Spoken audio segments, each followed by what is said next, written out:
Anne with an E is a Canadian drama television series based on the 1908 novel Anne of Green Gables by Lucy Maud Montgomery and adapted by writer and producer Moira Walley-Beckett for the CBC and Netflix. According to Wikipedia, the story takes place in the late 19th century, but a clever viewer noted that the calendar in the first episode is dated 1896. Let's get right into the costumes, but first, there are major spoilers for all 3 seasons of Anne with an E.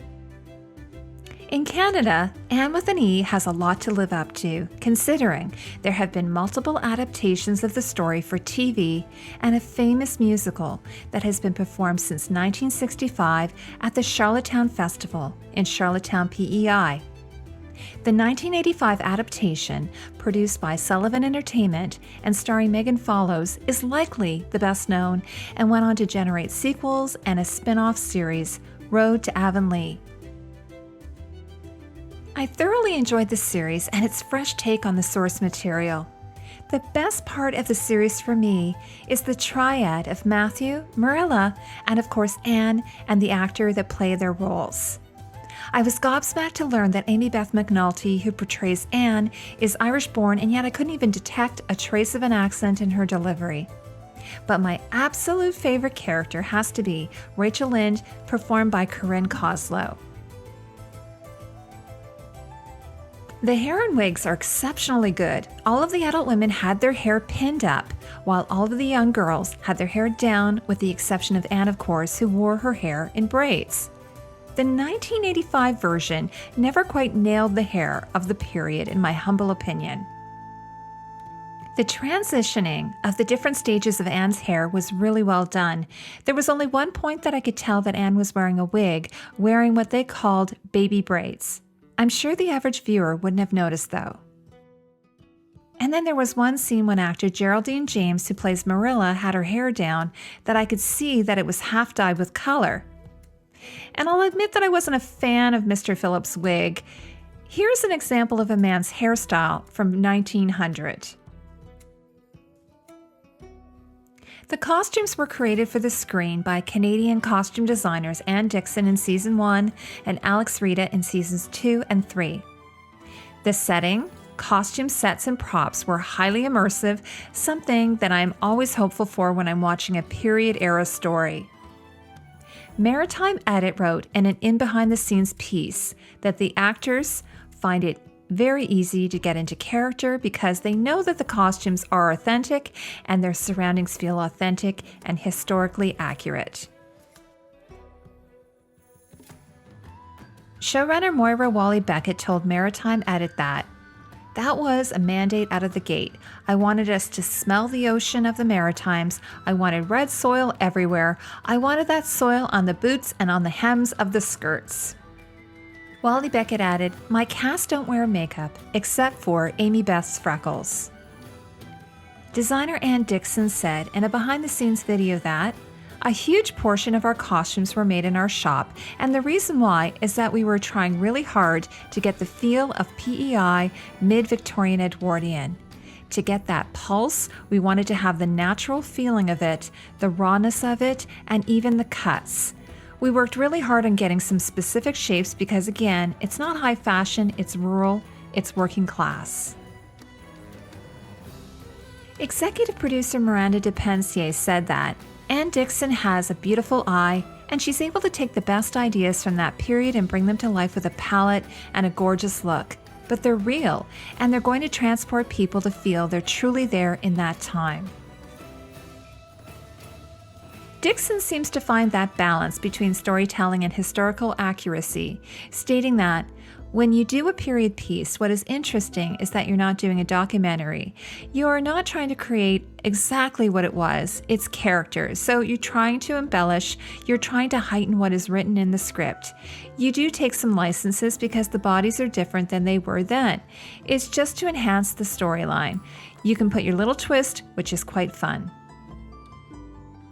Meanwhile, Alex Rita said that it's a really fantastic show as a costume designer to do. We actually build so much of what you see on camera. So it all gets pre-dyed, and then we have amazing breakdown artists that paint things and over-dye them, and we sand them down so it all looks like it's been worn for years. Taking the helm in season 2, Alex Rita said in a behind-the-scenes video that his design process goes something like this. Once the script comes out, I go through the script and do a breakdown of all the cast that's going to be required and the locations that we're shooting at and so on. I actually come up with actual general concepts for each of the characters and all of the scenes that are to take place, he said. I have a meeting with the producers and the director and the writers in terms of what their vision is, and actually come back and I figure what we can access through rental of costumes versus what I need to build for each of the characters that's in that particular script. If we're going to build the costumes, then I actually do drawings for them. I source the fabrics, and then from that point, it actually goes to our cutter and she makes the patterns based on the drawings that I give her. We do fittings and alterations, and we break everything down on the show to actually age it, to make it look like it's been worn before, for years, just to sort of give it that authentic feel. Rita delights in the one challenge of season 2, saying, that party, it was such a great sort of departure from what we normally see on the show, because we were able to take a sort of slice of society and do whatever it was that they wanted to do in the safe space of Josephine's house. I was able to create pretty outlandish costumes that we would never see in a farming environment. He said we built these wonderful flower crowns, which took weeks to do, and they were all handmade and hand painted, and we built over 1,500 individual flowers to go on these crowns for the heads of the guests of this party. Rita added, we actually made hair braids and created a bird cage out of hair. For some of the hats, we actually sourced real found flowers and grasses and feathers to put in the hats.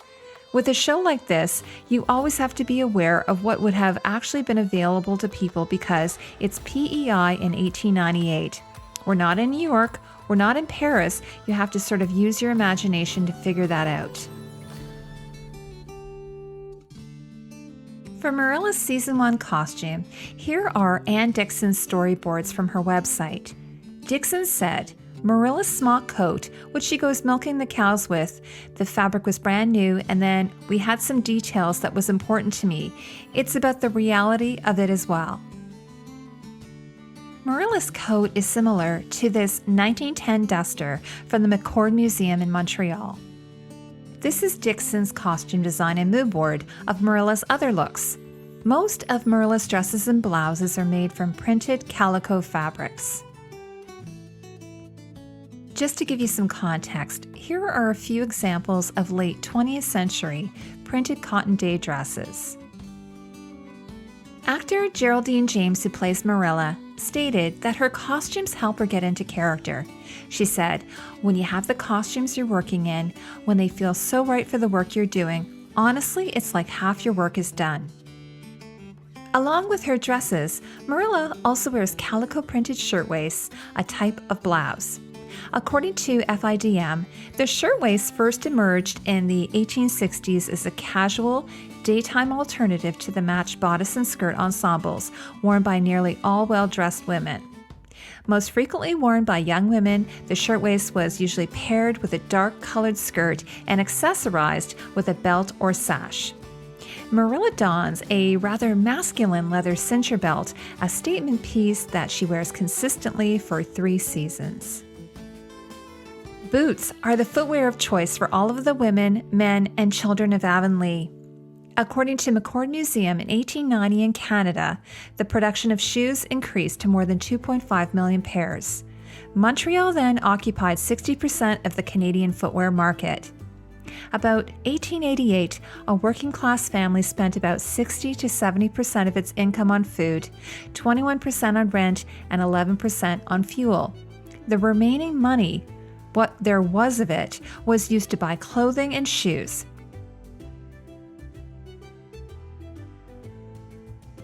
In Season 1, Matthew has essentially two looks: his good dark suit that he wears to pick up Anne from the train station, and his farmer outfit.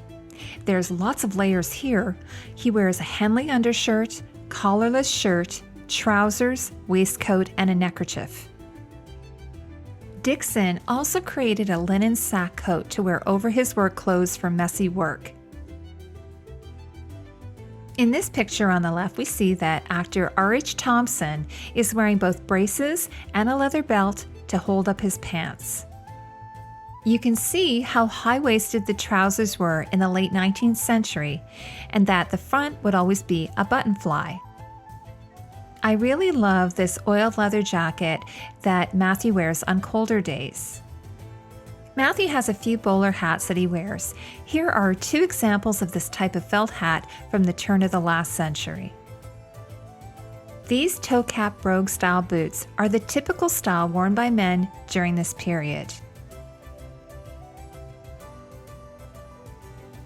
To give you some context, here are a few examples of the silhouette of women's dresses from the late part of the 20th century. More importantly, it was the understructures worn by the women that gave us this exaggerated nip waist, full hip.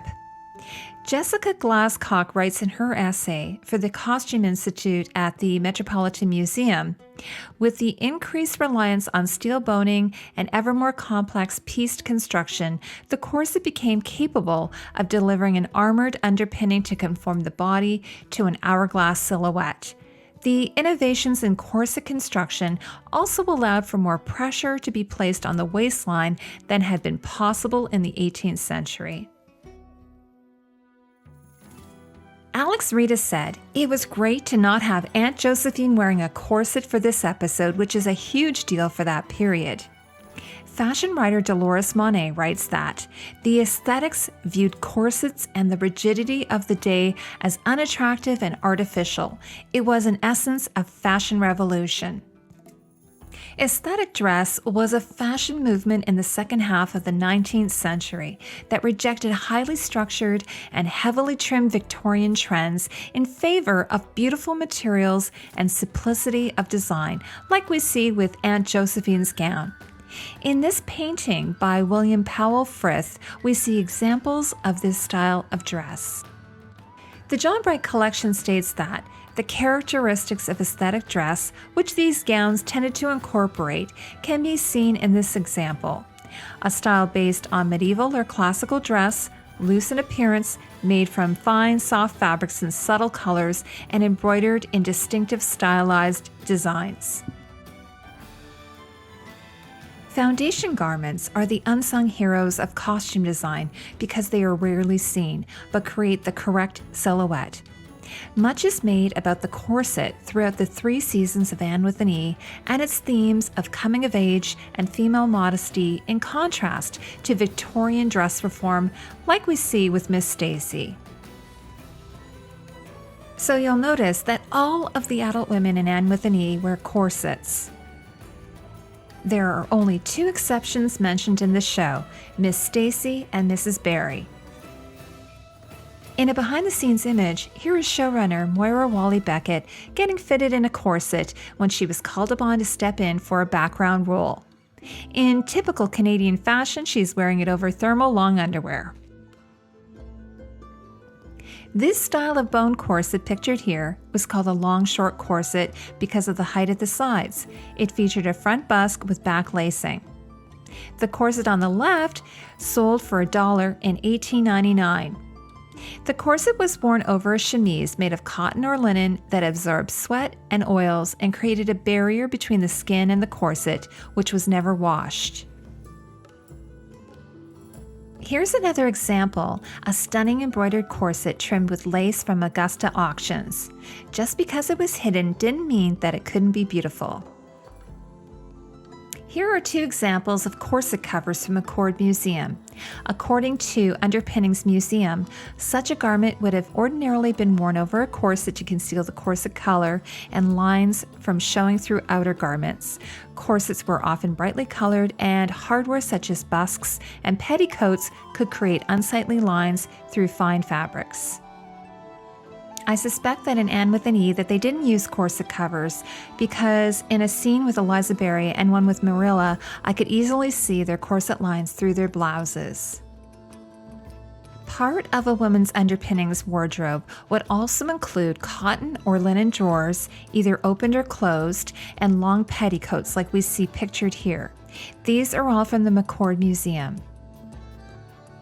Miss Stacey's masculine-style silhouette is looked down upon by the less than progressive Mother's Sewing Club. McCord Museum states that, by the late 19th century, taboos against cross-gender dressing for women had eroded. Like a riding habit, a tailor-made suit was usually of wool and incorporated obviously managed details, though it fit like conventional women's clothing. It was worn with a shirtwaist blouse modeled on a man's shirt and a ribbon tie. The allusion to menswear was obvious. Even though Winnifred Rose is a minor character, I thought I would include her because I just loved her costumes. This particular outfit appears to be influenced by the nautical look. Initially intended as children and boys' clothing, in the early 20th century America, sailor dresses were very popularly known as Peter Thompson dresses after the former naval tailor credited with creating the style. I especially love Winnie's tea hat. According to the McCord Museum, following fashion trends set in France, Canadian women of means could be seen sporting elaborate, intentionally eye-catching headpieces. In 1872, one such journalist described the typical bonnet of his day as that meaningless little nutshell outrageously decked with bunches of ribbons, flowers, feathers, which gives at present to our wives and daughters so alarming a look of insanity. McCord also states that keeping your head covered is an almost universal sign of female modesty, and in the 19th century, Canadian women were equally subject to this unwritten law. Yet, ironically, some of the most stylish women's hats were anything but modest. Speaking of hats, Mrs. Eliza Barry has some of the finest hats and outfits in Avonlea. Sadly, production took very few stills of her costume, so I've raided actor Helen John's Instagram feed for some pictures.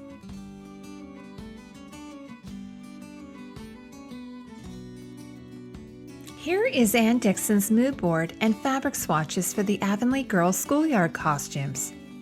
Their costumes are color blocked throughout the 3 seasons, wearing pastel cotton prints with hues derived from wildflowers of PEI and offset by white frilly pinafores.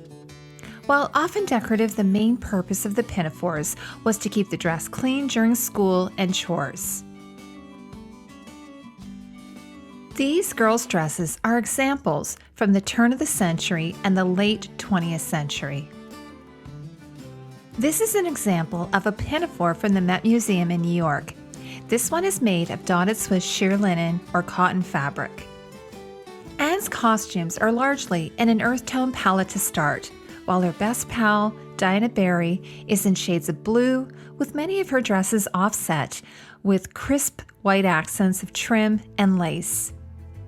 Ruby Gillis rounds out the triad in shades of pink, soft reds, and russet browns. And then the remainder of the gaggle of girls, such as Josie Pye, are dressed in lighter hues of lavender with lightly printed motifs, soft yellow ginghams and solids like we see on Jane Andrews, and florals and earthy greens on Tillie Boulter. In warmer months, all of the Avonlea schoolgirls are allocated straw boaters and capelettes befitting the period. Here are some examples of straw hats, a very popular style for girls and adult women. Anne's straw boater is very similar to this woman's braided straw and silk ribbon woman's hat. It came from T. Eaton Company Limited, a Canadian retailer founded in 1869 that was once Canada's largest department store chain. And in winter months, with the exception of Anne, the girls of Avonlea dress in woolen and velvet coats with built-in shoulder capes, accessorized with knitted tams and scarves. Anne's coat is very simple without the flourishes of the other girls' costumes. Here's an example of a winter wool jacket and skirt from Augusta Auctions. All of the girls are wearing starched white petticoats and bloomers or drawers. Presumably, they would also wear a chemise, like an undershirt, like we see on Anne in a few scenes. The girls also wear white stockings held in place with leg garters, although in seasons 2 and 3 we occasionally see gray or black stockings. My understanding is that no matter the season or the dress, girls and boys would wear black stockings because white would be very impractical and hard to keep clean in rural areas. So my thought is that this was likely a design decision. While it's mentioned in the story, girls in Avonlea do not wear corsets until they come of age, while in England, young girls began wearing training corsets around age 13, so it's likely that an older girl like Prissy Andrews would be wearing something like this child's corset waist from the McCord Museum. Here is Anne Dixon's costume design and mood board of Anne's costume from season 1. She said in a behind-the-scenes video, "Then you have Anne's iconic little dress. We wanted to have storyline behind that. Anne had only one dress and then she had outgrown it. You see the different lines where the hem would have dropped. Proportions are a little smaller. It's a little bit tighter. But you just get this feel that she's been in this dress forever, and here's many stories in this." For Anne's iconic puff sleeve dress, the New York Times wrote that showrunner Wally Beckett went with a willow green and azure blue color palette for Anne's dress, which she knew off the top of her head. Anne Dixon thought that satin would be too much and too reminiscent of the 80s series, saying that when Megan Follows comes out, it's so big. It's true that her dress looks surprisingly overwhelming on her little frame. This new design, with its delicate lace ruffle and appliques free from 80s polyester, as Wally Beckett describes it, feels more anchored in the realm. It's not to say that synthetic silks such as rayon weren't a thing in the late 1800s, but they didn't become widespread until well into the 1900s. White eyelet puff sleeves with blue accents was the color used in the musical, so it seemed logical that Anne's dream dress would be of similar colors like we see with Diana's dresses, including the one that she borrows from Diana in season 3. In the book, Anne describes the dress color as a lovely soft brown Gloria with all the gloss of silk, with 2 beautiful puffs divided by rows of shirring and bows of brown silk ribbon. In the end, the design team went with this muted green and mauve dress with ivory lace accents. Costume designer Alex Rita says of season 3, Anne, having grown out of her orphan look, was really exciting to see, and because she's such an iconic character, it's a huge pressure to actually figure out what Anne becomes after being the orphan. Rita said, "We actually did really beautiful little hand embroidery on pieces and small details that would have been created by Marilla. So it all needs to have a story in behind it. It has to have come from somewhere and somebody's had to have made it, and where did they get that fabric and why it's that color. It's a huge amount of small details." This lady's suit with a matching hat borrowed from Aunt Josephine is Anne's first foray into adulthood, a moment of dress-up before actually taking the plunge. As the girls grow and come of age, the skirt length drops, the color palette becomes more intense, they're now fleeting innocence in tandem with a more mature silhouette. I love that Marilla made this royal blue velvet outfit for Anne because while Matthew was having a difficult time coming to terms with Anne moving on to college, Marilla is all in as a mother, having changed right alongside Anne. Here's a close-up of Anne's parasol, and then we have 2 parasols from the McCord Museum from the same era. I would have liked to have seen a different color for Diana aside from blue, because at this stage for her character, she has also evolved. So a bold new color for a bold new century. Besides Matthew, I haven't touched on the men too much. Mr. Andrews is pictured here wearing a three-piece sack suit, and while he doesn't know it, he himself is actually challenging the status quo as well. According to the McCord Museum, the sack coat, which is the forerunner of the modern suit jacket, was introduced in the 1960s. Unlike the frock or morning coat, the sack was commonly worn with matching trousers and waistcoat. At the end of the 19th century, young men who had the audacity to challenge the dominance of the morning and frock coats began to favor the sack for everyday business wear. Bash and Gilbert's costumes are usually kept simple: collarless shirts and vests, trousers, suspenders, and boots. This jacket, I don't know if it's historically accurate, but I really like it. This appears to be the precursor to the Sudbury dinner jacket, which is Canada's unofficial uniform. Here are a few examples of collars and ties from the late 19th century. For significant events, both Bash and Gilbert add collars, ties, and jackets. And while Bash wears a bowler hat, Gilbert wears a few variety of hats like the poor boy or newsboy style of hat. The McCord Museum states that this is the type of hat often worn by newsboys. It had the advantage of being light and warm. Many models had retractable ear flaps that offered additional warmth in long winter nights, a definite must in Canada's climate. The costumes of Gagwet and the Mi'kmaq really requires its own video because the Eastern Woodlands Indigenous peoples in Canada have a history and a culture that requires extensive research. So for now, I can offer you a few historical artifacts that I found in the collection of the McCord Museum. I will leave a link in the description below if you are curious about their culture and would like to explore this further. From what I can tell, the design team at Anne with an E did their research. These bright and colorful costumes appear to be accurately recreated. According to the McCord Museum, after 1600, the Mi'kmaq were able to obtain European trade goods such as wool cloth, blankets, thread, needles, and glass beads. It was not long before Mi'kmaq women had replaced their traditional skin clothing with new styles made with the new materials. They created a particular outfit reserved for special occasions. It included a wool skirt and bolero or jacket decorated with silk ribbons and glass beads.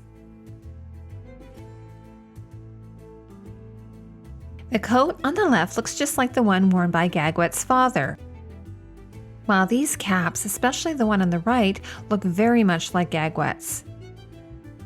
What were your favorite Anne with an E costumes? Let me know in the comments section below. Thank you for spending time with me. I'll see you in the next video.